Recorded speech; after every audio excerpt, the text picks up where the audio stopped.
معزز حضرات، پاکستان کی سیاسی اور انتظامی صورتحال میں ایک بھونچال آیا ہوا ہے۔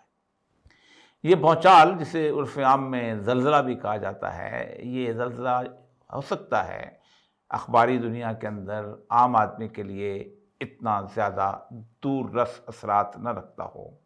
لیکن وہ لوگ جو کہ اس وقت پاکستان کو گورن کر رہے ہیں، ہیلم آف افیئرس پہ بیٹھے ہوئے ہیں، یا وہ لوگ جو اس وقت پاکستان کے ساتھ اور امریکہ پاکستان تعلقات کے حوالے سے اپنا ایک بہت لمبا چوڑا مستقبل سوچ رہے ہیں، اور جن کی ایک بہت طویل تاریخ ہے، کم از کم 50 سال کی ایسی تاریخ ہے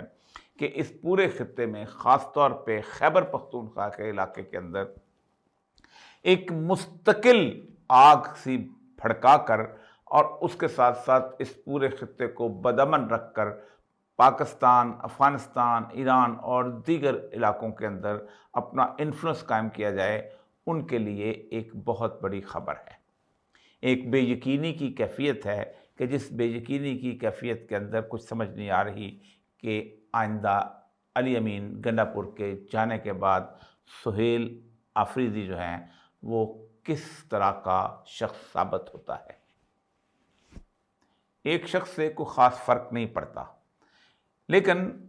جس چیز پہ فرق پڑے گا وہ پاکستان تحریک انصاف کا ووٹ بینک اور پاکستان تحریک انصاف کی خیبر پختونخوا کے اندر سیاست ہے۔ علی امین گنڈا پور کی جو 1 سال کی 5 مارچ سے لے کے پونے 2 سال لگا رہے ہیں یا 1.5 سال لگا رہے ہیں، اس کی حکومت کے اندر علی امین گنڈا پور کے بارے میں بے شمار الزامات جو ہیں وہ ریاست نے شاید نہ لگائے ہوں، کسی اور نے تو شاید نہ لگائے ہوں، لیکن پاکستان تحریک انصاف کا ورکر ان پر انگلیاں ضرور اٹھاتا رہا ہے۔ اور اس کی وجہ کیا ہے؟ اس کی وجہ بہت اہم اور بہت طویل ہے، اور جس کے بارے میں وہ الزامات جو کہ عمران خان کی طرف سے لگائے گئے یا عام آدمی کی طرف سے لگائے گئے ہیں، وہ اس کا راستہ دکھاتے ہیں کہ یہ ایک بنیادی وجہ ہے کہ جس سے تحریک انصاف کا وہ عام کارکن جو ہے ان سے بدظن ہوا۔ علی امین گنڈا پور سے کیا چیز جو تھی وہ عام آدمی توقع رکھتا تھا، اور پی ٹی آئی کا ورکر کیا توقع رکھتا تھا؟ اس بات کے اوپر میں گزشتہ تقریباً 20-25 سال سے متفق ہوں کہ پاکستان کا نظام انصاف ہو، یا پاکستان کے اندر لا اینڈ آرڈر کی سچویشن ہو، یا پاکستان کے اندر عوام کو خاص طور پہ براہ راست اس بات کا یقین ہو جائے کہ وہ واقعی اس ملک کے شہری ہیں اور ان کے ساتھ آئندہ کسی طور پر ناانصافی نہیں ہوگی، تو یہ اس وقت تک ٹھیک نہیں ہو سکتا جب پاکستان کی بیوروکریسی یعنی سول سروس اور پاکستان کی پولیس کو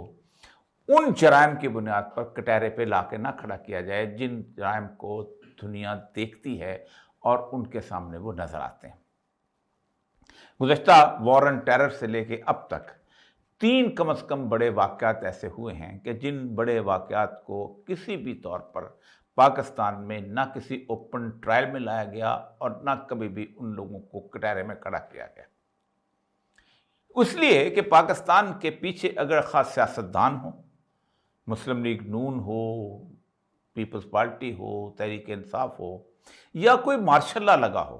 جن میں ایوب خان ہو، یا خان ہو، مشرف ہو، ضیاء الحق ہو، پاکستان کے عوام کو دبانے کی جو مشینری ہے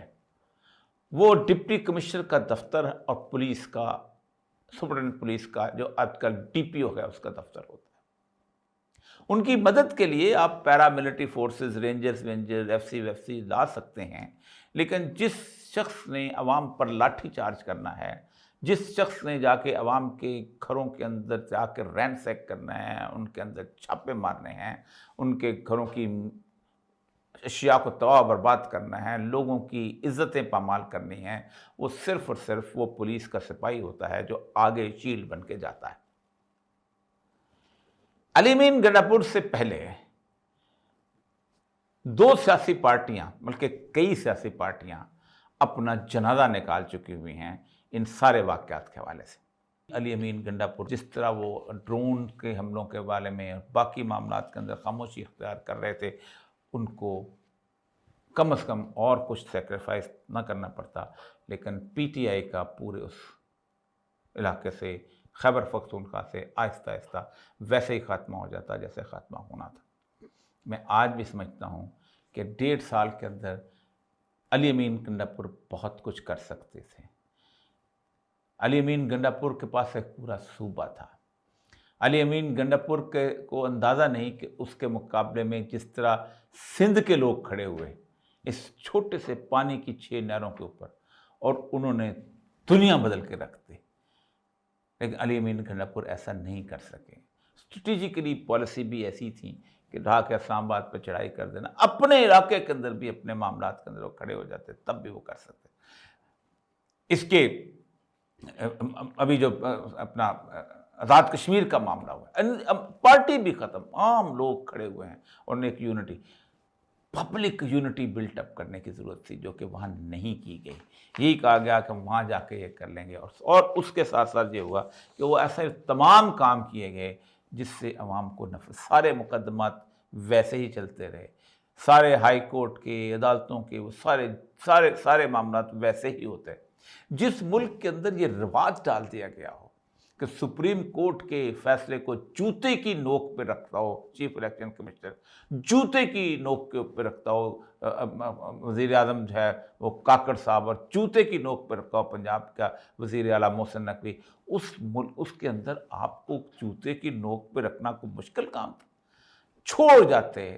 رہنے دیتے۔ آج اگر پی ٹی آئی اپوزیشن میں ہوتی اور وہ نہ کرتی تو تب بھی زیادہ کم از کم اس سے بہتر ہوتی۔ تو یہ ایک سٹیپ ایسا ہے کہ جس سٹیپ کے اندر دو چیزیں جو ہیں وہ بڑی اہم ہیں، اور جس کی لیے اس وقت پاکستان کی تمام انتظامی مشینری اور سب خوفزدہ ہے۔ ایک تو یہ ہے کہ سہیل آفریدی عین ممکن ہے کہ اس طرح کا رویہ نہ رکھے، کیونکہ سب سے زیادہ آپریشن جو ہے وہ تیرا کے اندر ہوا ہے جو کہ افریدیوں کا علاقہ ہے، اور آپ کو یاد ہوگا کہ ریسنٹلی بچوں کی جو تصویریں آئی تھیں وہ وہیں پر اس علاقے کے اندر آئی تھیں، اور وہ جو ہارون رشید صاحب جو تھے وہ ایم این اے جو ہوتے تھے وہ اس کے پیس مشن پہ گئے تھے، لیکن لوگ ابھی تک ناراض ہیں، تو وہ افورڈ ہی نہیں کر سکتا بحیثیت وزیر اعلیٰ وہاں پر جانا۔ کوئی اس وقت یہ چہرہ نہیں بننا چاہے گا جو چہرہ 1.5 سال علی امین گنڈاپور نے پیش کیا تھا۔ اب شاید چہرہ جو ہے ویسے نہ ہے۔ مجھے صرف ایک وہ صورتحال یاد آتی ہے کہ جب مرانی جندہ کے بھائی کو جی ایچ کیو جو تھا اس کا